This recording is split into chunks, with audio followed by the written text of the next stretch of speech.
시청자 여러분 안녕하십니까? 오늘은 5060 반태시대 소득의 크레바스를 극복하기 위한 회복 탄력성이라는 주제로 찾아왔습니다. 여기 노숙자 한 사람이 있습니다. 부유한 가정에서 어려움 없이 자라 일찌감치 미국 유학도 다녀온 잘나가는 사업가. 그러나 1997년 외환위기로 개인 사업이 부도나자 이내 가족들과 멀어졌고 친구들도 그를 외면하기 시작했습니다. 그 후 1년 동안 지하철역에서 노숙 생활을 하고 쪽방촌에서 공사 현장을 다니며 좌절 속에서 살게 되었습니다. 그랬던 그가 15년이 흐른 지금 260여 개의 가맹점을 운영하는 프랜차이즈 업체 치얼스 대표가 되었습니다. 최근에는 중고육상연맹 16대 회장으로 취임해 육상계의 저변 확대에도 힘을 쏟고 있습니다. 그는 노숙자의 시련을 딛고 비즈니스의 본질을 깨닫고 삶의 절정을 구가하고 있는 것입니다. 노숙자에서 다시 일어선 계기가 있습니다. 집 앞에 쪼그려 앉아 담배를 피우는데 지나가던 어르신 한 분이 무심코 젊은 놈들이 저러니 나라가 이 모양이지 하시는 말씀이 들리더라는 겁니다. 방에 들어가 거울을 봤더니 내 모습이 아니었습니다. 그때 내가 아직 젊은데 뭘 못하겠느냐는 마음을 먹게 되었습니다. 집을 떠난 지 1년 반이 되던 날 부모님께 찾아갔습니다. 처음엔 문전박대 하시더니 마지막 기회를 주겠다며 치킨집을 하나 내주셨습니다. 하루 매출 30만 원 내지 40만 원이 나온다고 해서 시작했는데 고작 10만 원 내지 15만 원밖에 팔리질 않았습니다. 그때부터 또 한 번 힘든 길을 걷게 되었습니다. 실망이 매우 컸겠습니다. 어떻게 극복했을까요? 외식업의 핵심 요소는 음식, 장소, 서비스라는 생각을 했습니다. 자그마한 치킨집이지만 손님들에게는 유명 레스토랑에서 받아볼 수 있는 최고의 서비스를 해야겠다고 결심했습니다. 많은 사람들이 서로 머리싸움을 하는 사회에서 바보가 되어야겠다는 생각에 예스맨이 되어 무조건적인 서비스를 제공했습니다. 시작한 지 1년 반 만에 하루 매출 150만 원을 기록했습니다. 돌연 생맥주 프랜차이즈에 도전했습니다. 이상은 일간 스포츠에 보도되었던 치얼스 생맥주 프랜차이즈 정한 대표의 스토리입니다.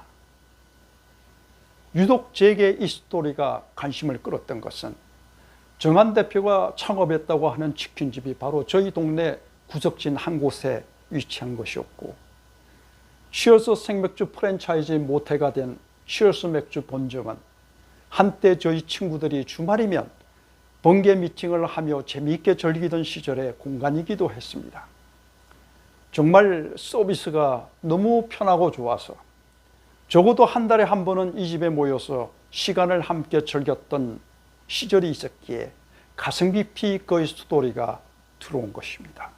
그가 예스민이 되어야 되겠다고 생각한 것에 주목할 필요가 있습니다. 간과 쓸기를 빼놓으면 왼수나 하상과도 공존이 가능합니다. 예스맨이 된다는 건 그만큼 고객을 많이 확보하고 매출 확대에 기여할 수 있다는 점이 되겠습니다. 반태, 직장 생활을 정년까지 할 수 있으면 좋겠습니다만 반태는 어느 날 갑자기 찾아오기도 합니다. 정년이 되기 전에 반태를 당하면 가족들의 위로가 있습니다. 그동안 수고 많이 하셨으니 좀 푹 쉬십시오. 이 안락한 위로 때문에 그 말 먹고 퍼져서 쉬다가 앞으로 무엇을 해야 할지도 모르는 막막한 상황 속에서 시간은 그대로 흘러가게 됩니다. 그리고 소득의 크레바스라는 심각한 늪 속으로 스며들게 됩니다. 크레바스란 빙하 지형에서 빙하가 갈라진 틈을 말하는데, 그동안 받아오던 근로소득에서 60세 이후에나 나오는 연금소득으로 건너가기 전에 마치 크레바스처럼 푹 꺼져서 소득이 없다는 뜻입니다. 그리고 궁핍해진 가정경제 상황을 놓고 부부의 갈등마저 빚어지는 현실로 접어들게 됩니다. 그러나 이런 역경은 누구에게나 다 찾아오는 것 같습니다. 어떻게 이런 상황을 극복해 나가느냐가 중요합니다. 2000년대 초반 미국에 안젤라 덕워스라는 심리학자가 있었습니다. 원래 안젤라 덕워스는 고등학교 수학 교사였다고 합니다. 그런데 심리학 박사가 되기로 결심을 하고 학업 성취도가 높은 학생들을 대상으로 조사를 했는데, 이들에게 무슨 비밀이 있는지 알아내고 싶어서 연구를 한 결과 학업 성취도가 높은 학생들에게서 한 가지 특징을 발견했다고 합니다. 그리고 그 발견한 한 가지 특징에 그릿이라는 라벨을 붙여서 그릿정신이라고 부르기 시작했습니다. 그릿정신이란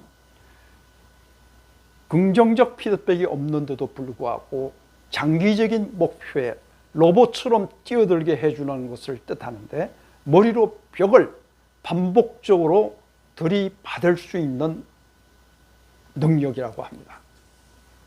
이런 사람들은 일종의 긍정적 착각을 가진 것처럼 역경이라는 상황 속에서도 낙담하지 않고 자신이 추구하는 것에 대한 앞이 보이지 않는 상황 속에서 그 속에서도 수년간 노력과 흥미를 유지하면서 줄기차게 나아간다고 합니다. 생각해 보십시오. 사전 준비가 없었던 반태의 시간은 정말 앞이 보이지 않는 상황의 연속과도 같습니다. 이때 중요한 것은 낙담하지 않고 흥미를 가질 수 있는 노력이 필요합니다.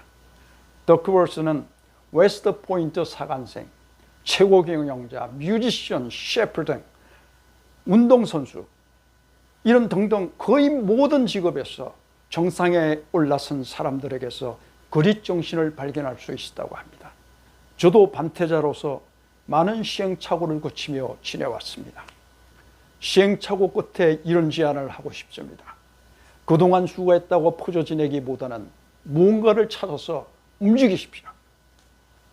혹시 컴퓨터 자판을 두들길지 모른다면 한글 자판 연습을 다운받아서 열흘만 두들겨 보십시오.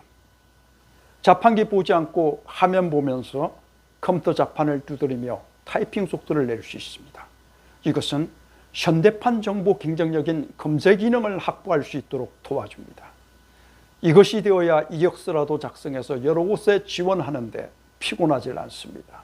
국가에서 시행하는 여러 가지 무료 교육과정을 찾아서 배우는 것도 중요합니다. 제가 학습했던 전국고용서비스협회에서 시행하는 전직 지원 무료 교육과정이 인상적이었습니다. 자기 자신을 발견하고 여러 직업들을 찾아보고 나에게 맞는 직업들이 어떤 것들이 있을까를 찾아볼 수 있는 시간입니다.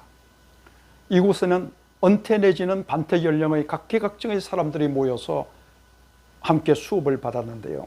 제가 학습했던 기수에서는 교장 선생님, 고위직 공무원, 기업체 간부, 개인 사업하시던 분 등 각계각층의 사람들이 모여서 수업을 받았는데, 자연스레 이들이 살아온 과정과 앞으로 무엇을 할 것인지에 대한 생각을 엿볼 수 있는 시간이기도 했습니다.